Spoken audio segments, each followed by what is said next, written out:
अच्छा बाबू, मैं बिरहा गायक कलाकार तेज बहादुर जौनपुरी आज आप सबके बीच में एक नया बिरहा करंट मैटर पेश करने जा रहा हूं। हमारे छोटे भाई राजू रंजन पाल आरपी म्यूजिक तरफ से बाबूजी आप सबको सुनने को मिलेगा। और हमारे भाई दीपक यादव बहुत अच्छे सिंगर हैं। आज उन्हीं की स्टूडियो में, लवली स्टूडियो, जौनपुर के धरती पे, जौनपुर के शहर में रिकॉर्डिंग हो रही है। अरे भैया, हमारे बिरहा के शीर्षक हो मालती चौहान की मौत का दोषी कौन। 4 लाइन भूमिका हो लाल, तनी दे के आओ।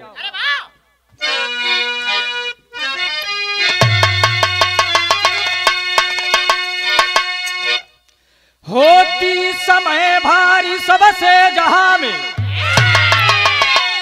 कब किस पे पड़ेगी ये समैया प्रबल। मौत जिसकी बहन नाचती साथ में, अरे होती जीवन से बढ़ के मौत सजल। मौत भी झुक गई मौत के सामने, अरे ऐसा दिखा कुछ जहां में है मंजर। एक कवि चंचल कलम का पति कल्पना में, हृदय पर खुदा का चला खूनी ये खंजर।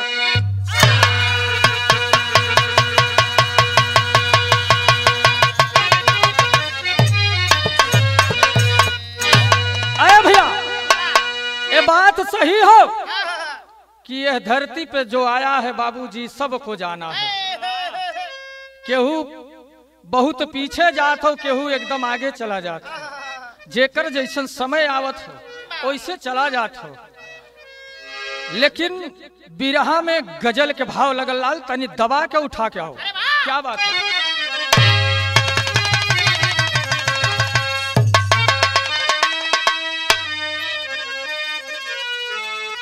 अरे भैया, मासूका और आशिक की बात है, गौर करेंगे महेंद्र मास्टर। कहले हो कैसे, अरे मुझे तेरी, अरे मुझे तेरी मुहब्बत का सहारा मिल गया होता। मुझे तेरी, जियो हो जियो लाल, क्या बात है।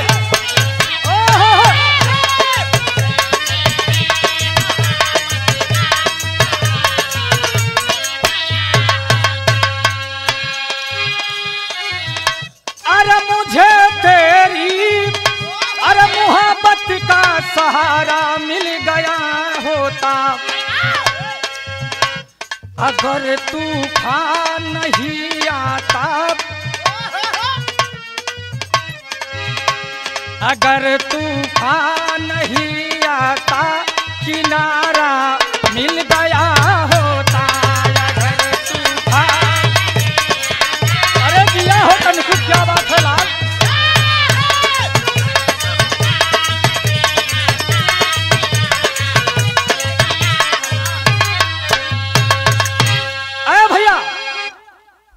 कवि जी अपनी कलम से बाबूजी भाव में लिखते हैं। क्या लिखते हैं, अरे मुहब्बत ने मुहब्बत से ही धोखा कमाया है।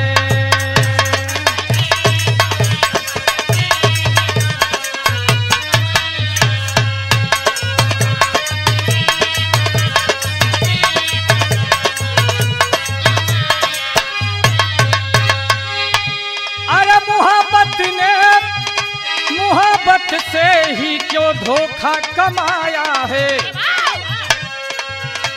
फिर रिश्तों पर लगी कालिक, फिर रिश्तों पर लगी कालिक, कोई जादू चलाया है।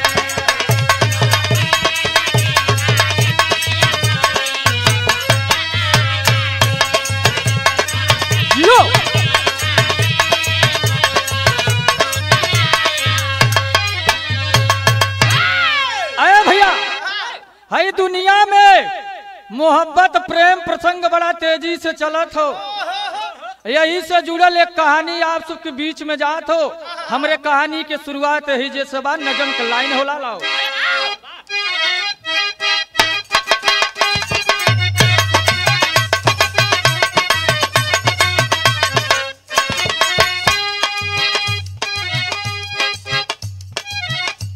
अरे भैया बतावल गई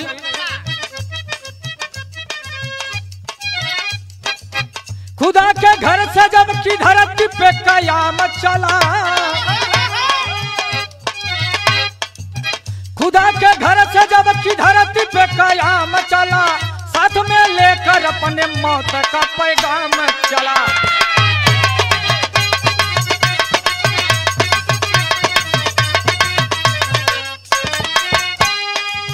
यही एक सत्य है कि मौत सबकी आती है, यही एक सत्य है कि मौत सबकी आती है, मगर अफसोस है बेवक्त गुजर जाती है।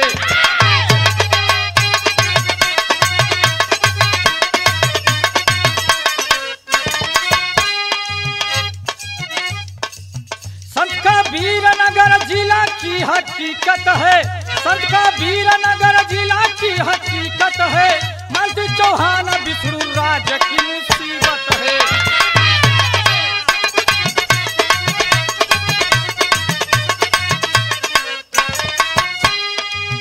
थाना माहौली काली जगदीशपुर के गांव सही, वही चौहान एक चंद्रभान नाव सही।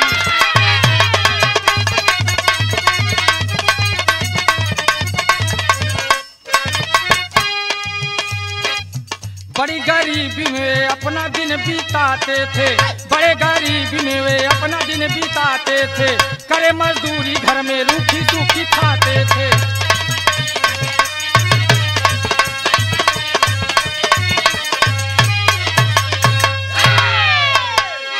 अरे भैया गौर करेंगे बाबूजी, एक छोटा से गांव संत कबीर नगर जिला के अंदर बतावल गई, थाना महोली काली जगदीशपुर गांव, वही के रहे वाला चौहान बस्ती में बाबूजी चंद्रभान नाम के एक गरीब व्यक्ति रहत रहे। गरीबी में दिन बीतत हो, मेहनत मजूरी फरसा झुआ करके बाबूजी पेट के पालन करत हो। अरे भैया लड़का के नाम विष्णु राज बतावल गई। विष्णु राज फेरी करत रहे, गरीबी में फेरी करे 2 पैसा कमाए। फेरी करत करत एगो लड़की से मोहब्बत भइल, जेकर नाम बतावल गई कि मालती चौहान। शादी भइल दोनों के, जब घरे लेके आइल ह त होत का बा बतावल गई। एक लाइन के गीत हो लाल, तनी बजा के आओ।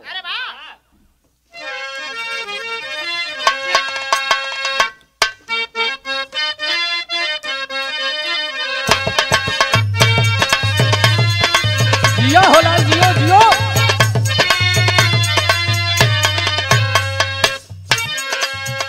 अरे भैया आई गीतिया हुआ समय के हो कि अभी अभी सीजन बीतल है। अबे कितना जने के धान पिटाइल ना हो, कोनो दुल्हन लड़की की नई नई शादी भइल, घरे आइल, अपने मर्दवा से कहलेस कि चला ठीक बा धाने कटाई करब ननकू भाई, लेकिन अगर हमें झूलनी गढ़ी बा तब। जब झूलनी ना गढ़ाइल तो अपने मर्दवा से कहत हो, का कहत हो लालाओ?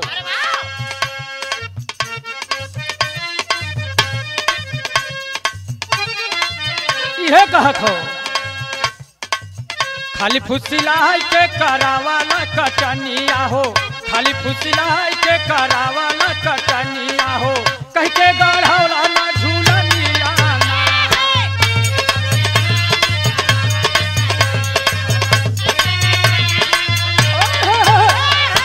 जियो जियो।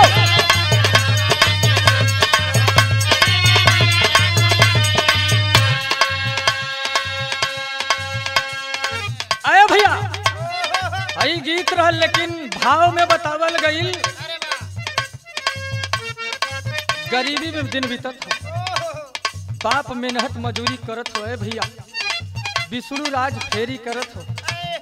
किसी तरह से जब दोनों मालती से प्यार भइल, शादी भइल, शादी करके घरे लाइल है। एक छोटा से चैनल बनौले से यूट्यूब पे, जौने पे टिकटॉक बना के वीडियो डाले के काम चलत रहे। लेकिन होत का बा बतावल गई।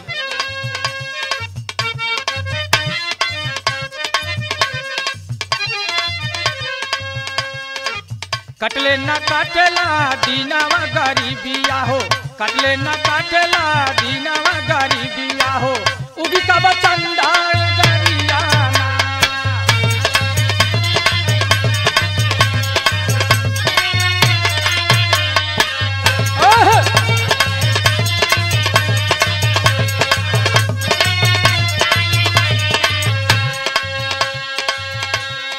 अरे भैया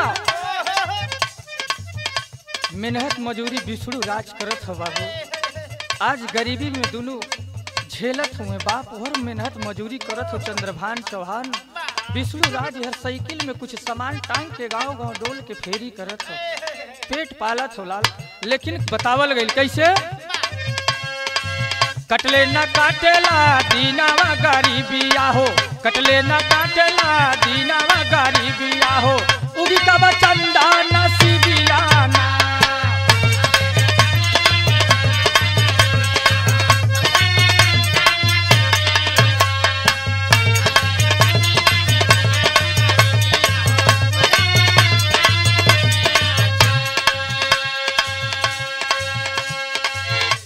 अरे भैया गरीबी में सोचत हूँ मालिक कहिया हमहन के नसीब जागी, हमहनो कुछ सुख भोगई के मिली। मेहनत मजूरी करत होंगे लेकिन और होत का बलाल।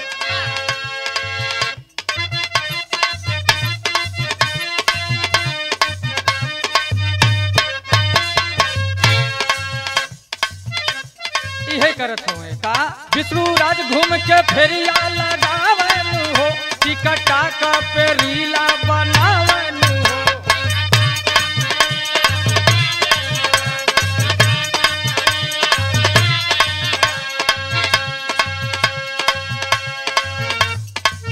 दूर रहते उनका से सागरी करीबिया हो, दूर रहते उनका से सागरी करीबिया हो, उगी का बचंदा नसीबियाना।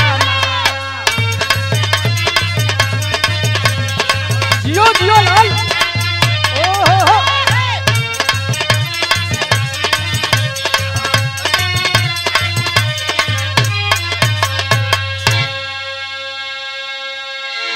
आए भैया गौर करेंगे बाबूजी, एहर गरीबी में दिन बीतत हो।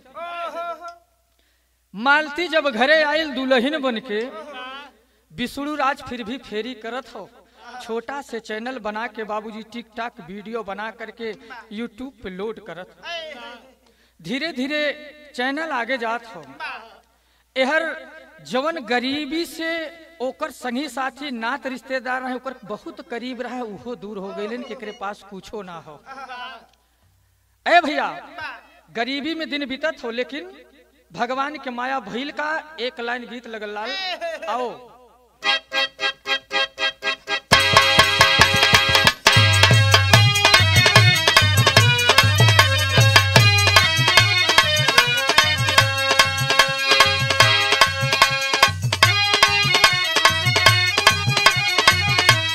यो लाल, क्या बात है, क्या बात है। ये हो दुल्हनिया सोचत हो कि हम कैसे नैहरे चल जाइए। वो बेचारा बेकुले हुई, पागल हो गई हुई। कहत हो कैसे? हरे ही हरवा न भेज नहीं हरवा, छछनेला हमरो पराग, जाना मोरा रोवत होई।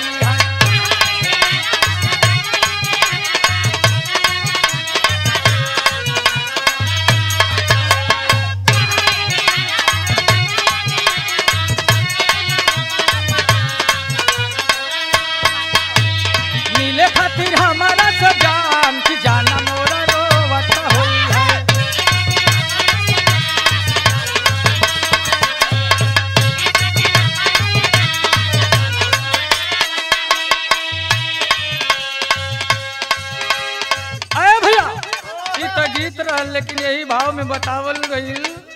जब मालती दुल्हन बन के विष्णु राज के घरे में अली है तो होत का बा बतावल गई कैसे।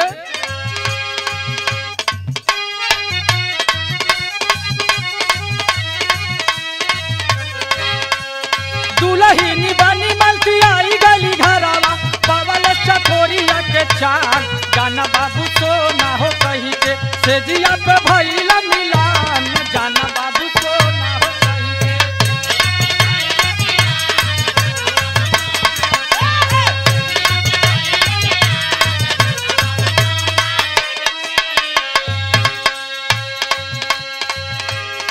अरे भैया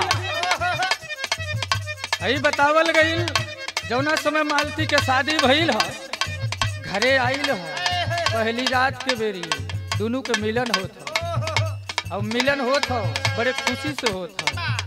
दूर हो गईली तब सागरी गरीबिया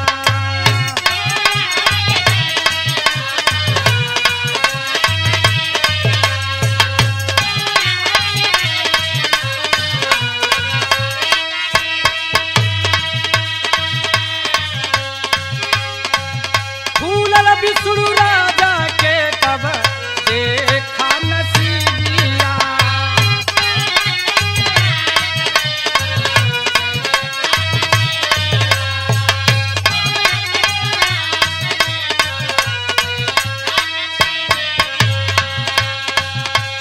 चैनल बनावल मच गई सोरावा होखेल कमाई श्रीमान जाना बाबू को ना हो कहीं के सेजिया पे भइल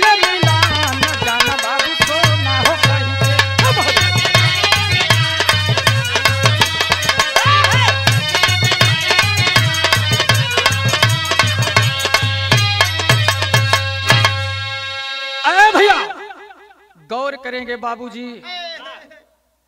हई धीरे धीरे मालती और विष्णु टिकटॉक के बाबूजी वीडियो बना करके डालना शुरू करते हैं।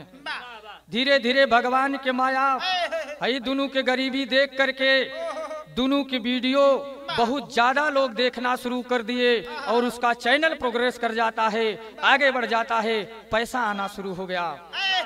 जब पैसा आना शुरू हुआ है तो उस घर में खुशहाली आती है बाबूजी। और कुछ ही दिन बाद मालती के गो लइका पैदा भइल छोटा से मुन्ना, लेकिन आगे भइल का एक लाइन गीत हो लाल और गीत उहे हो।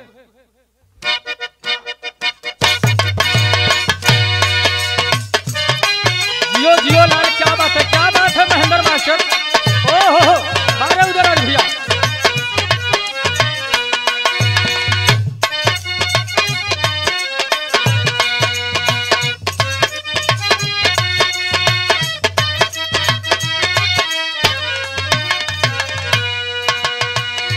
क्या बात है मास्टर। अभी बतावत हो दीपक भाई दोनों दुल्हन के दुल्हा चली गई है राजू रंजन भैया आरपी म्यूजिक वाले के जैसन सूरत में आई फ्रिज वगैरह के काम करे है और दुल्हनिया फागुन के समय में व्याकुल है। तो कहा था कैसे कहा था भाई फोन लगा के नंटू भाई कैसे आओ।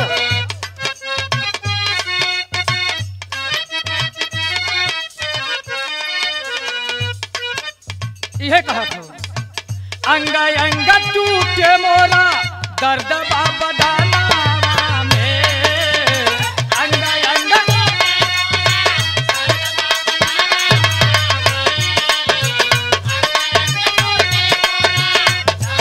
यो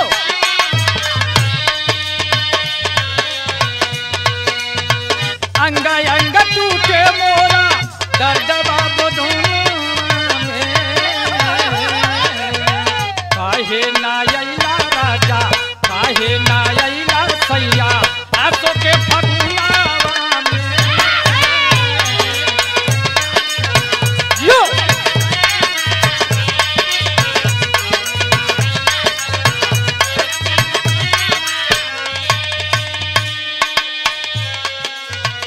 हई गीत रहल जौना समय पे विष्णु राज के घरे में एक छोटा सा मुन्ना पैदा भइल हई वह समय के बाद बतावत है।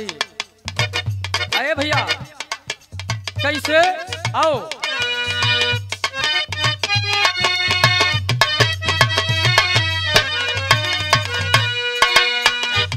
ले ललनवा खुशी भाई ले ललनवा खुशी भाई ललनवा में।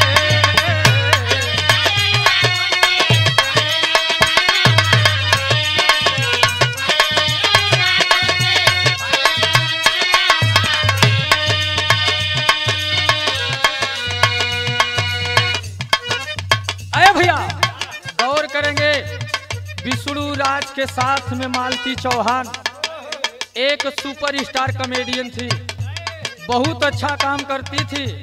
लेकिन कुछ दिन के बाद समय के चक्कर चलल है। अरे भैया अर्जुन नाम के एगो कैमरा मैन आकर के प्रवेश कैले से विष्णु राज अपने टिकटॉक चैनल के कमाई से एगो स्टूडियो डलले से स्टूडियो पे जाकर के बैठता था। कुछ दिन बाद अर्जुन आया है कैमरामैन और मालती चौहान को बहन बहन बोलता था। मालती चौहान उसे राखी भी बांधी थी, लेकिन कुछ दिन बाद दोनों की नीयत खराब हो गई। भाई भोजपुरी में कहावत हो, दिन भर भैया भैया राती की सैया, तो दोनों की वही कहानी बा। विष्णु राज के सामने बाबूजी अर्जुन उसे दीदी बोलता था, लेकिन दोनों की निगाह खराब है। दोनों में धीरे धीरे अंदर ही अंदर प्रेम का फूल खिलना शुरू हो गया। अरे भैया कुछ दिन जाते जाते बाबूजी मालती उसे अपने घर पे बुलाना चालू कर दी और उसके साथ में वीडियो बनाना शुरू किया। विष्णु को ये बात पता चली है। विष्णु देखा तो उसे बुरा लगा, लेकिन मालती भी जान गई कि मेरा आदमी हमारी हरकत को देख लिया है, चिंता में है। लेकिन सारी बतिया जान के विष्णु करे का ए बाबू, जब इन दोनों के करतूत के देखले, जब मालती तलाक मांगले विष्णु से, तो विष्णु सोचले कि जब तलाके मांगत बा काहे दोनों के बियाह करा दे। जा करके बाबूजी विश्वकर्मा भगवान के मंदिर में दोनों के शादी करवलस और मीडिया में बतावल गई कि विष्णु राज खड़ा होके हंस रहा है, अर्जुन सिंदूर को डाल रहा है। अरे भैया कहानी के समझ ले, एहर जब दोनों के शादी भइल, मालती विष्णु के कहलस कि जाए अब तू मजा करा, खूब कमा खूब खा। विष्णु के अखिया से आंसू गिरत हो। अरे भैया आज केहू के मेहरारू किसी के साथे शादी करके चली जाइए, आज ओकरे करेजा पे का बीती। छोटा से मुन्ना के लेके जात हो, आज बाप अपने लइका खातिर हथवा जोड़ के अपने मेहरारू के सामने रोवत हो, आंख से झरझर आंसू गिरत हो। मालती हई बचवा के अगर हमें दे देतू तो यही के सहारे हमरो जीवन यापन हो जाए, लेकिन आज मालती उस बच्चे को भी नहीं देती है बाबूजी, लेके चली जाती है। कुछ दिन बीता है, एहर अर्जुन के औरत के पता चलल कि मलतिया के लेके अर्जुनवा फरार हो। अरे भैया दौड़ करके गोरखपुर फौजी के पास जाती है कि दीदी जल्दी से कोई उपाय लगाओ, नहीं तो हमारे आदमी के लेके मलतिया फरार हो जाए। गवैया बहुत कुछ गावे, यूट्यूब पे बड़ा गाना पड़ा हो दीपक भाई, केहू कुछ गावता केहू कुछ गावता, लेकिन आज तक पता ना चलल कि मालती के केहू मरले हो कि खुदकुशी करले हो, का बात हो कुछ पता ना चलल। अभी हकीकत पता ना चल, लेकिन मर गई हो। अरे भैया गोरखपुरिया भौजी जाकर के समझौले तबो ना समझले। अर्जुन के औरत फोन कर कहले कि अगर तू राजा जी अगर तू ना मनबा तो तोहरे और मलतिया के नाम से FIR दर्ज करा दे। हाई अर्जुन लोक लज्जा के कारण कि डर के मारी मलतिया के ला के विष्णु राज घरे छोड़ के चल गई।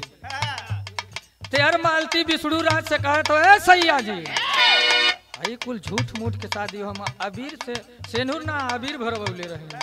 अरे भैया आई हिंदुस्तान की परंपरा है, आई मटिया उठा से मंगियम भर देबा तबो समझा शादी हो गई। लेकिन फिर भी विष्णु राज कुछ नहीं बोलता है बाबूजी। 60,000 रुपया लेकर के 500 की नोट मालती गिनती है। विष्णु राज कहता है चलो मेरे साथ स्टूडियो पे। उस दिन बताई है कि मेरी तबीयत खराब है, आज मैं नहीं जाऊंगी, लेकिन बतावल गई कैसे, आओ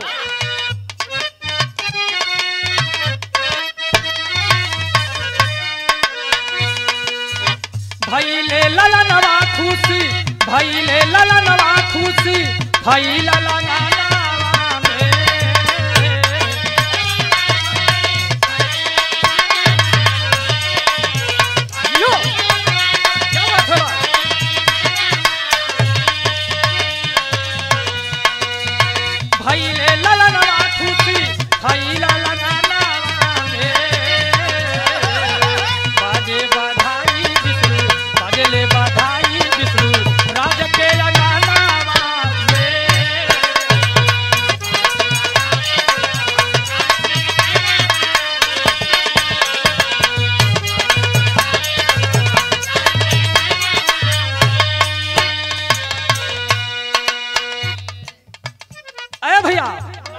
विष्णु राज के घरे बधाई बाजत है। आज जोन छोटा से मुन्ना पैदा भइल ओकर नाम लोग युवराज रखलन, लेकिन होत का हो लाल मास्टर आओ।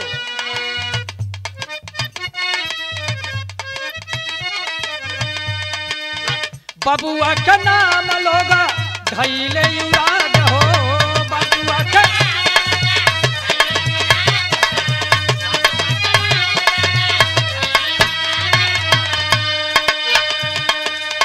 मालती चौहान के तब बदलल मिजाज हो, मालती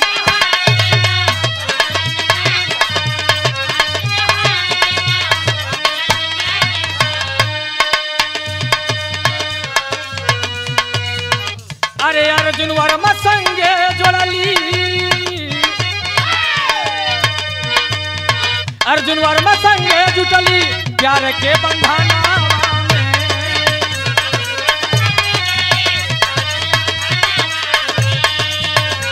जियो जियो क्या बात है।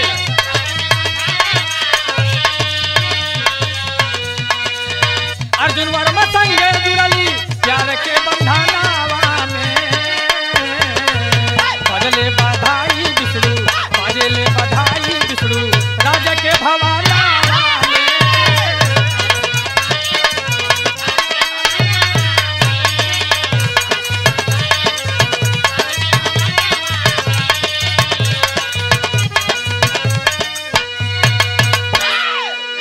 अरे भैया गौर करेंगे बाबूजी, जौना समय छोटा से मुन्ना पैदा भइल जेकर नाम युवराज बतावल गई।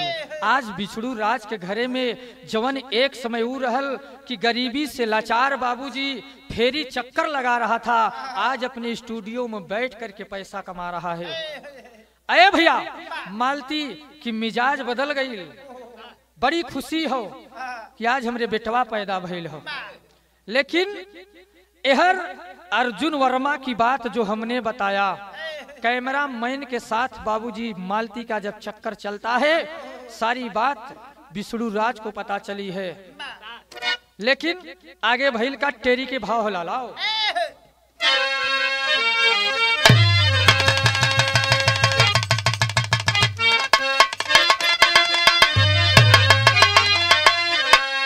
क्या बात है लाल, आई मिसाल हो। और प्रेमी रहलन लैला मजनू, हीर रांझा, श्री फरियाद, सोहनी महिवाल। तब एक जने से प्रेम करत है, अब तो 10 जने से प्रेम न करत, जियरे न भरे। मुहब्बत अब तमाशा बन गई, किस्मत कला पुठी पलट गई है पासा। मुहब्बत अब तमाशा।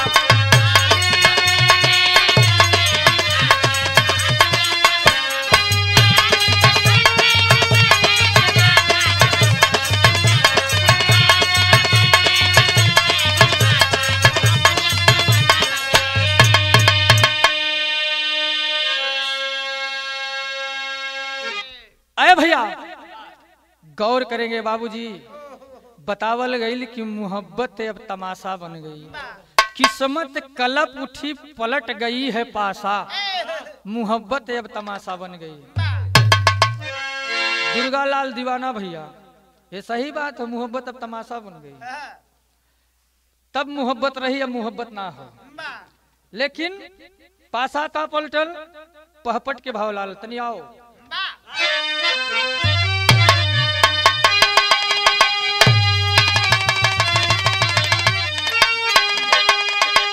अरे अंतरण संबंध में गई धराई हमारे भाई हो, और विष्णु राज तब शादी दिया कराई हमारे भाई हो।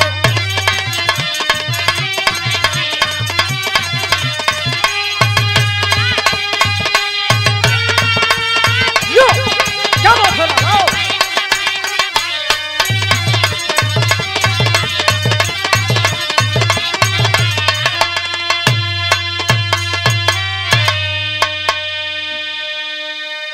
अरे भैया विष्णु राज तब शादी दिया कराई हमरे भाई हो, लेकिन मालती जब अपन पाप ना छुपा पौलिस तक कैलेस का बतौलेस। कहे मालती चौहान विष्णु राधिका संग धरैले हो, ऐसन कर्म करे खातिर मजबूर हमें ऊ कैले हो। अरे परिवार गइल बा पल में ही बिखराई हमारे भाई हो, और केकरा के दोषी अब मानल जाई हमारे भाई हो।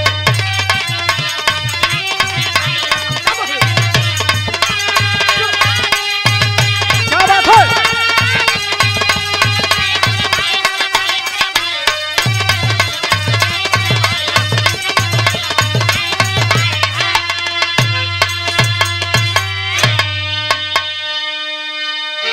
आए भैया, गौर करेंगे बाबूजी, आज विष्णु राज जवन कभो मजूरी करत रहल, फेरी करत रहे, मालती से प्रेम करके लेके आयल शादी करके। बाबूजी आज दूसरे के प्रेम में मालती फसल है। विष्णु राज के जब सारी बतिया पता चल त जा करके खुशी खुशी शादी करौले से। लेकिन एहर मालती राज जब सोचलस वापस अइले के बाद ही हमें अपनावत ना हुए, झगड़ा होत हो, तकरार होत हो, त जाके मीडिया के सामने बतौलेस कि विष्णु राज के संबंध राधिका के साथे रहल। लेकिन भइल का आल्हा के भाव लाल। आओ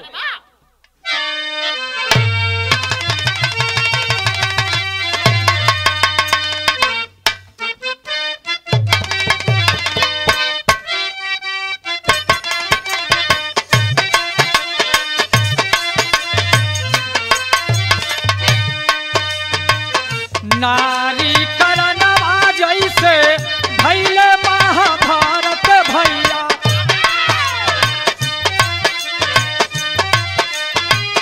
मिला गइल बाटे हो अपन खानदान।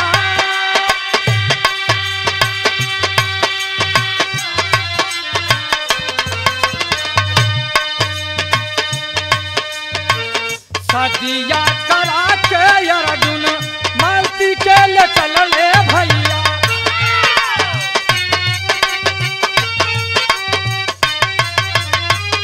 मची गइल चारू ओरी भारी रे तूफान।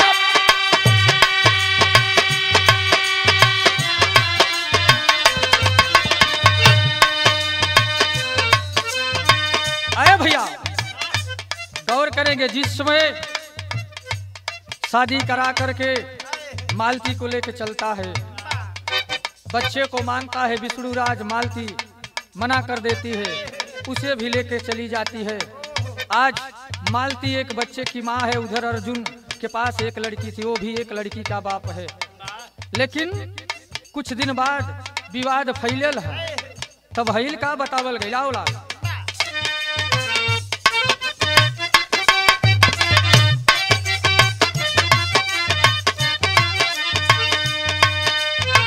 रिंकी विवाद गोरख पुरिया भौजी अइलिए बाबू,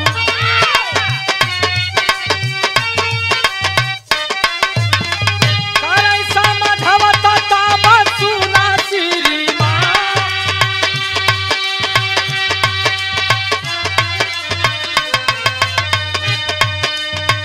वापस फिर मालती अइली विष्णु के भवनवा दादा।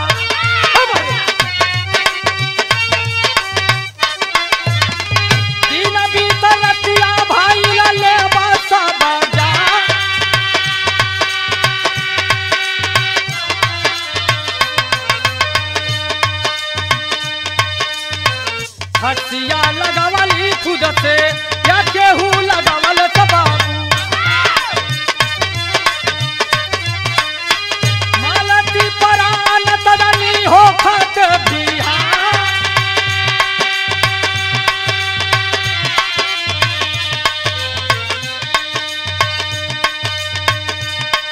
आओ भैया आओ, बतावल गई कैसे।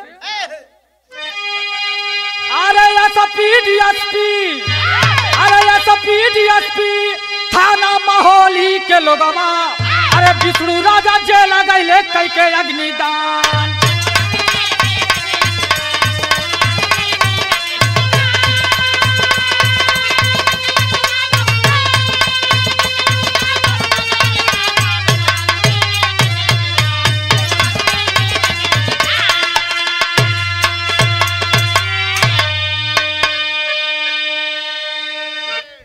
है बाबू, आज स्टूडियो पर लेकर के जाता है विष्णुराज मालती, मना कर देती है, कमरे में है, चला जाता है स्टूडियो पर। अरे भैया अब फांसी लगा करके लटक जाती है, मर जाती है। लोग देखते हैं, पता चलता है, लेकिन ये आज तक खुलासा नहीं हुआ कि मालती की फांसी कौन लगाया है, खुद से लगाई है, कोई लगाया है, इसके पीछे किसका हाथ है, आज तक पता नहीं चला है। लेकिन विवाद के कारण विष्णुराज के दोषी मान के अग्निदाह करवा करके बाबूजी जेल को भेज दिया जाता है। लेकिन एहर नैहरे के लोग, ये बड़ी पुरान कहावत हो दीपक भाई, अगर उनकर बिटिया कितनो खराब रहे, अगर कुछ कर देवे ना तो पहले दहेज प्रथा चाप दे, हकीकत जाने बगैर। तो कहत कैसे हैं, खड़ी के भाव ला लाओ।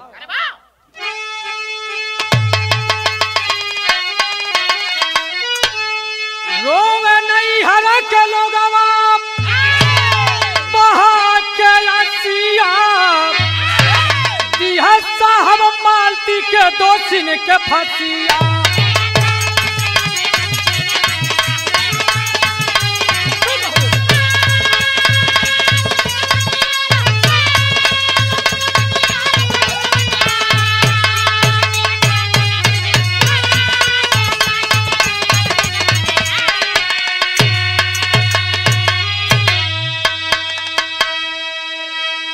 अरे उहे बाटे दोषी जे कैला समाधा नाम हो क्या अधीर मालती, अरे कैलिनी ऐसन काम हो, केतना तरफ के टूटल होई बेटी के ससिया, दिहा साहब मालती के दोषी ने के फंसी। लो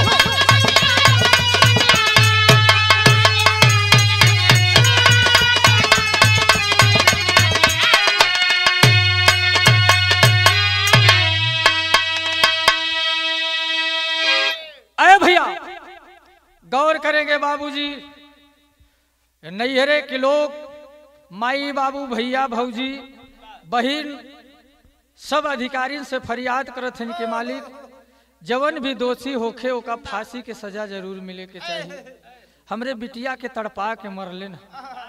अरे भैया लेकिन यहर अंतिम भाव में बतावल गई, अब तक अबे जो दोषी है उसका पता नहीं चला है, तो किस तरह से किसे सजा दिया जाए। अंतिम भाव में कहना है, आओ।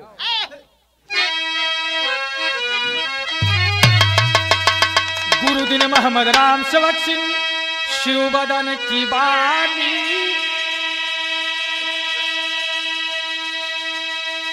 कथन करे कवि चंचल पाल जी संघराम जी सिंह सैला।